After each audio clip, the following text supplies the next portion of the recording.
Hey folks, welcome to Crazy Gamers Models. How's it going? We are doing an inbox review of this Eduard kit. It is a Royal class. It is a Tempest Mark V dual combo and 1/48 scale. And with this kit, which is quite large, say the box is 12 by 16, 12 by 16 pretty easily. So that's inches. So let's take a look here. This has two planes in it. This has two Tempest Mark V's. And if you take a look, here's your different tons of marking options. You got 5, 10, 14 marking options. And some resin parts it comes with. Doesn't come with a whole lot of resin. And then a little special gift we'll show you at the end. It's, it's not as tight-lidded as some of the other Eduard kits, but it's on there pretty good. And you'll notice I had this open to look at the book. It's got a box inside a box, and it's packed pretty good. I mean, like I said, there's two aircraft in here. So let's take a look and see what we have here. Resealable bags. Move that book. Alright. So we have two plastic clear sprues, each one in their own separate bag to prevent scratching. And I have three pieces knocked off of mine here. Off of this one right here. So as you can see, there's that plastic, and then here's the pieces that were knocked about. Oh, that looks like a gate. It doesn't look like there was any damage to my canopy. So what I'm going to do is I'm going to leave this knocked piece out. But what I like to do when I get a canopy that's loose like that, I get my washi tape, which is cheap rice paper tape, and I like to put it over there, just like that, so it doesn't get any top scratches when I put it back in the bag. Thing with this, I'm not masking it for paint or anything, I'm just covering it up for scratches purposes, because it's going back in the bag.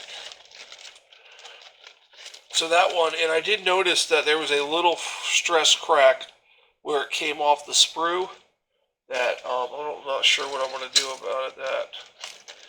This one also has it. I'll show it to you on this one.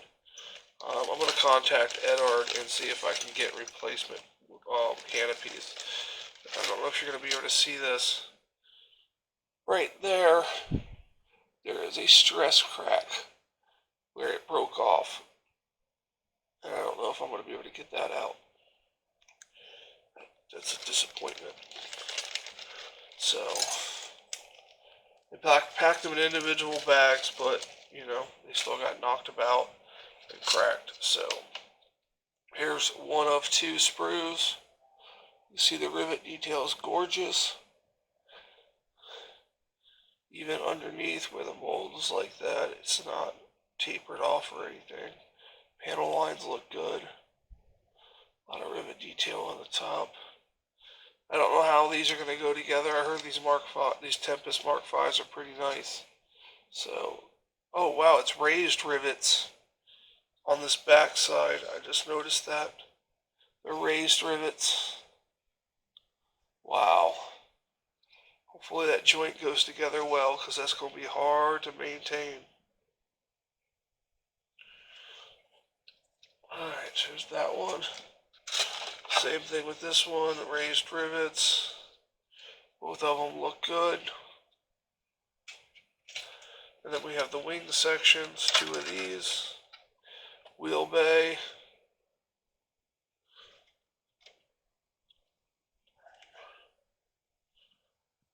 No raised rivets, but nice panel lines. Overall, it's a nice kit. I mean, I've heard great things about these Tempest. So, I also heard things about their Spitfires, which stay tuned for something on that. So,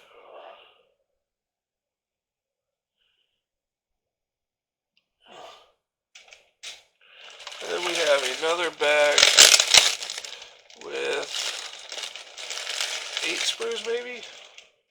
Well, 10 if you count these 2 drop tanks. 2 drop tanks clear.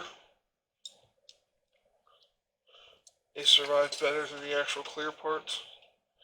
This is your propellers, your props, and your tailplane sections.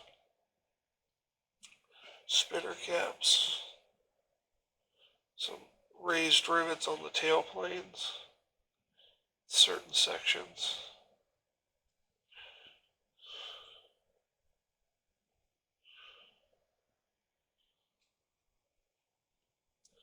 I don't know, these look like paneling here. And on the inside of this paneling, there's raised rivets. I don't know if you can leave that open to display that, but that's cool. That's pretty neat. Why? I don't know why they would put that in there. And then again, part falling off. Same one.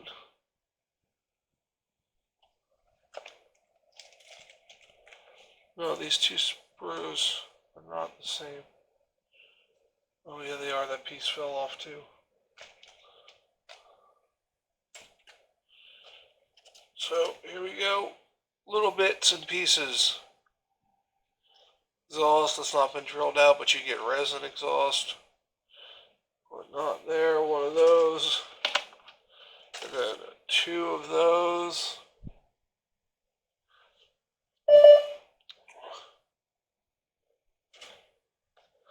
And then we have some sections for the rockets.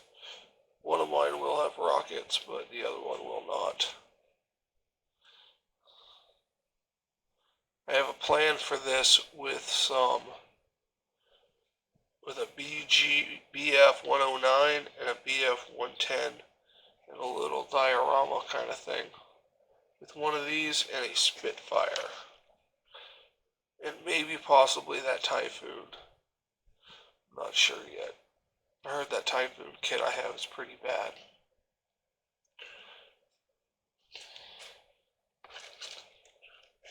Oh, there's that piece there's a nose piece that was missing. Oh wait, there it is. Found it. So let's check in the resin bag here what we get. We get some wheels. 2 different options, larger wheels and smaller wheels. Can't have both of the same. 2 rear wheels. This looks like some kind of grab antenna thing. And this is your exhaust. It does have it hollowed out a little bit. It does look pretty good. Clean it off the resin. Make sure you use a mask and wet the resin. You don't want that stuff in your lungs. It is horrible for you. Alright. Make sure you clean your resin parts too before you build your model. You should clean all your parts, but people tend to forget to do their resin parts. There too. And then we have the mask for the 2 canopies. And then we have some photo etch parts. There's 2 of these and 1 of these. Now, this is basically the Series 1 kit and the Series 2 kit. Just boxed together with some extra stuff. So this is the photo etch you would have got in the Series 1 kit. So you get 1 of these. Nice instrument panel.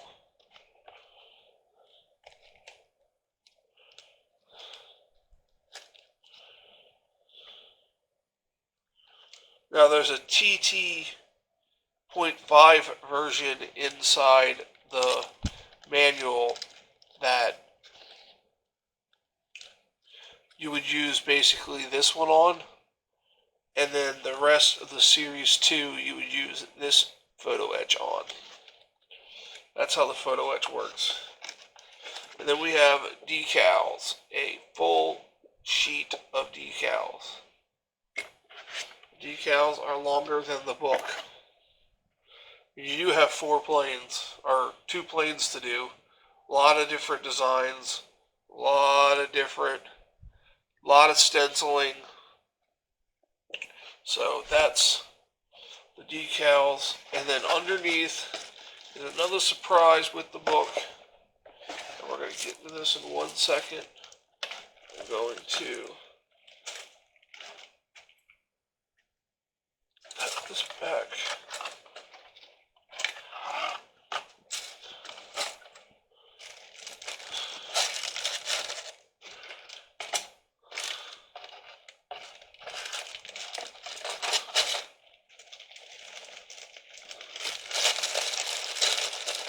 This over here so we can look at the book. So we got this, an illustrated history of the temporary Tempest.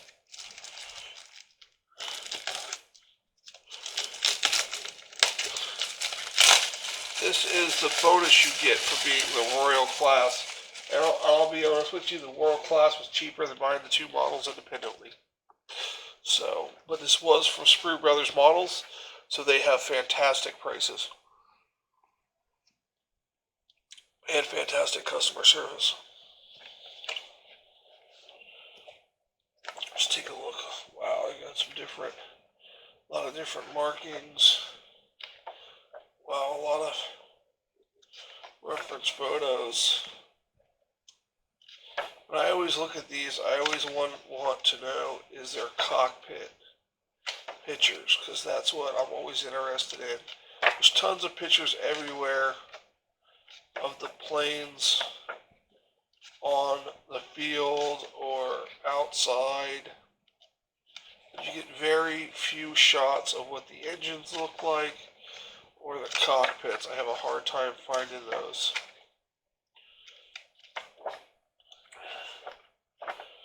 This appears like it's going to be all.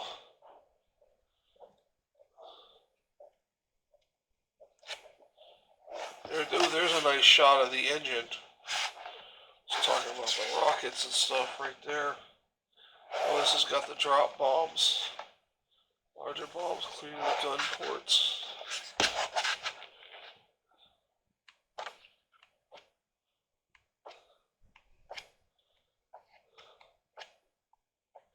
This is basically, it looks like there's a scheme for all these that are in the book possibly, and you can just pick and then read about who you want to do. So that's pretty cool. I might do, I have another Mark V Tempest, I might do one from here. That one's in 1/32 scale. So, and then here we got the book. It's got some information about it. Basically, they were trying to replace the Typhoon, which had a lot of issues, but was a beast of a plane. If World War II planes, my favorite plane is the Typhoon. This is by far my favorite plane. I have a 48 scale Typhoon I'm working on, and I also have a 1/24 scale Typhoon I'm going to be working on. The Typhoon is like by far my favorite World War II plane. It's British and it's fantastic. It's an engineering marvel, and it doesn't get the credit it deserves. But the Tempest is a version of that, so I'm cool with building it. So here we go. Basically, it's your sprue tree over here, showing you what you're not going to use. Some of these different rockets, nose cone, exhaust, because you get it in resin. You got your color callouts in guns, mission models, and then the actual color. Some meta color, some metallics. And it looks like you start with the cockpit. Now you can build them both at the same time, or you can build one at a time, I guess. I prefer one at a time. I don't like to speed through things, as most of you can tell on my other builds. So we have this here. The seat going together. A lot of pieces to the seat. Some PE going on in the first step. Or third step of the first section. Then you got more of the cockpit. Then you have 3 different options of your panel. You got you paint it yourself, molded. Then you also have the flat panels that you can put the decals on, or you have the ones where you can use the PE. So, your choice, I guess. I might use the one for the decals as a template to bend the PE. That works sometimes. Because it's got the bend in and the bend up. It can be a little tricky to navigate sometimes. So, if I can find my pointer. So over here we have one of the walls of the cockpit and an airframe. We have instrument panel with levers, PE levers. And this looks like to be trimmed out, trim knobs, and this is that throttle control section. You have the whole thing coming together. More panel, another panel coming in over here. You gotta drill some holes, put some levers on and things like that.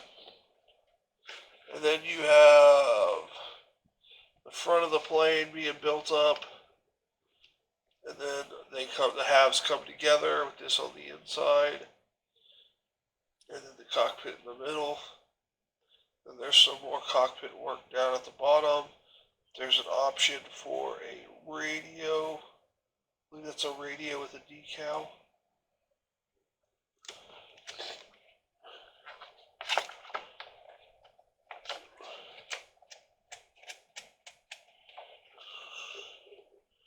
Alright, so then we got, you're building your wheel wells, other wheel well, a lot of detail on the wheel wells. A lot of detail, 2 whole pages on that.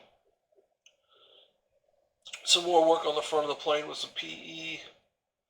Stuff going into the cockpit. Tail section. Then you have your canopy where you can open and close it. Rear wheel, doors on the rear landing wheel. Then you have your main landing gear.